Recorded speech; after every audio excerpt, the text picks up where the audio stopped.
welcome to this video playing PersistentFrip from the US. Have I played him before? I don't think so. No game. So, King's Indian.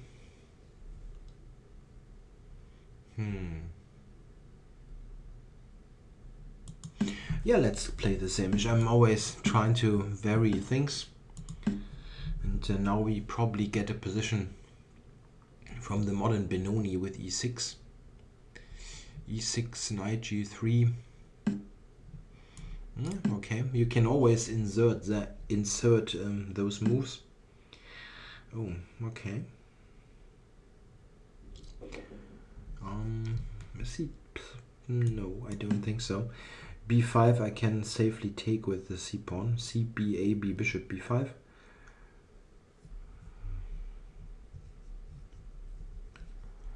Yeah, here, yeah, it's a bit tricky now for him to play e6, as I maybe just take it. Okay, knight fd7. Okay.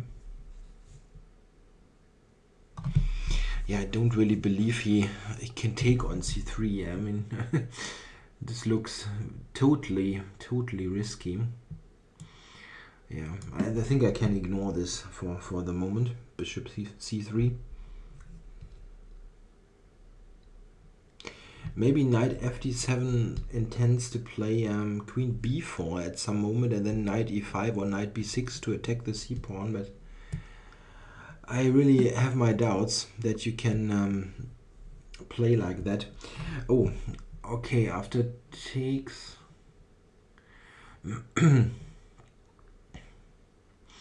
yeah, okay, I essentially have given up a tempo with now taking on b5 in 2 moves, but still I cannot believe that this is a sufficient form of a banco.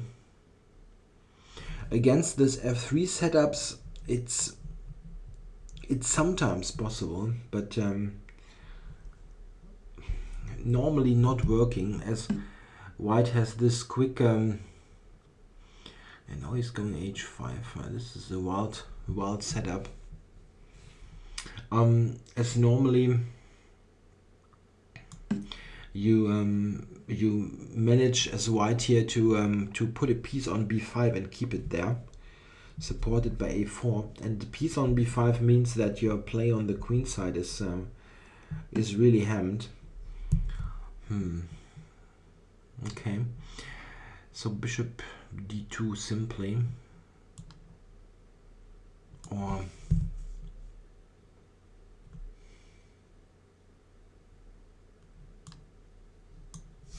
I might play c4.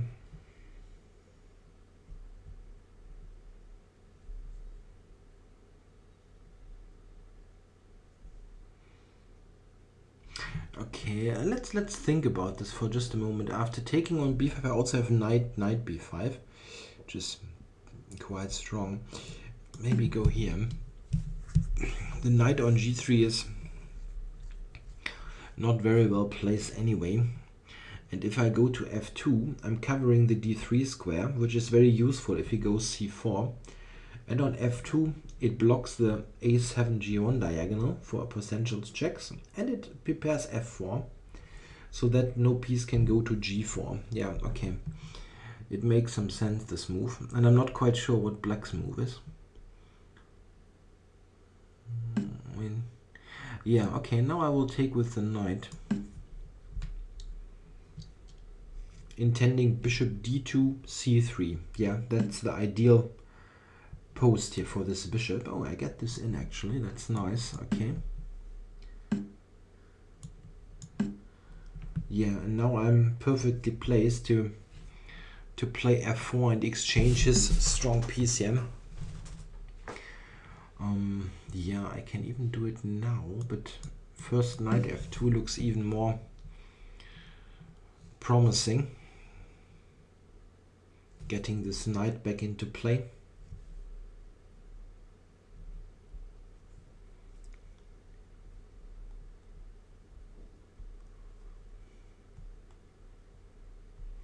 Yeah, this is basically a nightmare version of the banco, with black having zero play on the queen side, and white having central dominance. That's just fantastic position. Question is, take here first. Yeah, it probably does not matter. I also have queen d2. Maybe take it first. And now b3. Yeah. This makes sure that there's never ever going to be c4 being played. And on a capture, I recapture with the bishop. And this means I'm totally in control of the queen side. Rook c1, queen d2, and then preparing a breakthrough on the king side is next. Yeah, normally at some point they sacrifice an exchange against this piece on b5, which is insufficient, but it's understandable. You want to at least yeah, give the impression that you have some active play.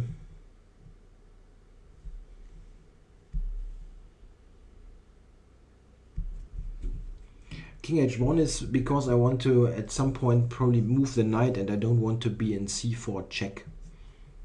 No.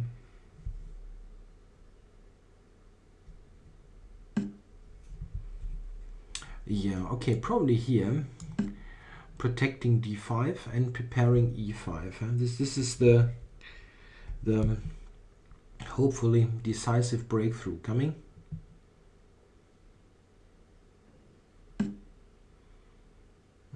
Okay, yeah, here I can even think about f5. Can only go to e5. Yeah, maybe f5 is stronger even. He can get it to e5, but I can always exchange this knight. Yeah, that's simpler really. f5. I have queen g5 and other attacking ideas. So take it, and knight g4 or knight. This is also strong. Maybe knight h3. Or take it. I take it first. It's better. He can. This is capture, right?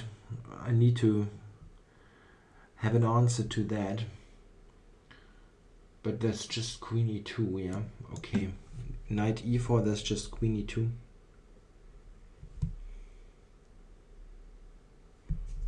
Queen e2. Knight moves queen e7 and over. Oops. Did I overlook something? I hope not. Would be really disappointing to not win this for some reason.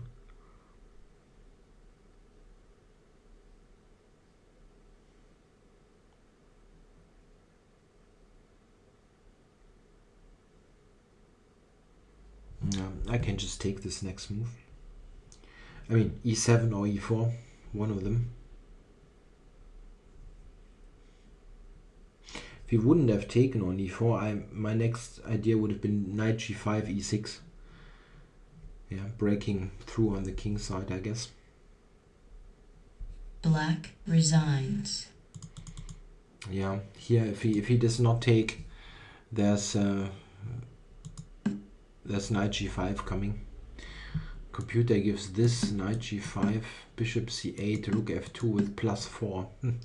Yeah, something like that. I had suspected. It's just a very one-sided attack on the king, while black has absolutely no play. Yeah, the problem is that there is no automatic compensation with b5. It simply isn't. If in this case here we look at this, in a situation like this where white gets to place a piece on b5 like the knight here, and it is supported by a4 and cannot easily be challenged, then there is absolutely no compensation. White just has a pawn, and yeah, I mean the whole central structure is in its essence better for white anyway, with d5 e4 just cementing a space advantage. So if black does not have counterplay on the queen side really, it's a very one-sided affair. And here we even got to the point where those bishops are exchanged, and without g7 black's position is completely devoid of any hope. It's just totally one-sided, I played it a bit slow, yeah, just killing our counterplay first. Probably there were even more forceful ways to play with quicker advances, but it's just the simplest way to play. Also note that the knight on b4 is only optically an attractive piece. It's attacking nothing and just far away from the king. That's also a very important motif. I mean, this is just a piece that will never ever help the king. Probably if we go back here, yeah, it is maybe an idea to try to get this, knight f6, e8, c7. This is the relatively best idea maybe, but not sure if you still manage this rook b8 and so on is just a demonstration. It's not really doing anything. Yeah, it was a pretty one-sided game, but it's really due to this sacrifice, which is not correct simply against in this particular circumstance. You sometimes can play it against f3 structures, but not with the queen being misplaced here on a5 and the knight moving twice. So there are sometimes ideas that are possible, like for example something like this here. This is possible and not so clear. Something like this, and then just oops just try like this now, keeping the queen on d8 and only move it to f5 in particular circumstances. Well, this is a bit fishy maybe for black. It's a playable line. All right, thanks for watching.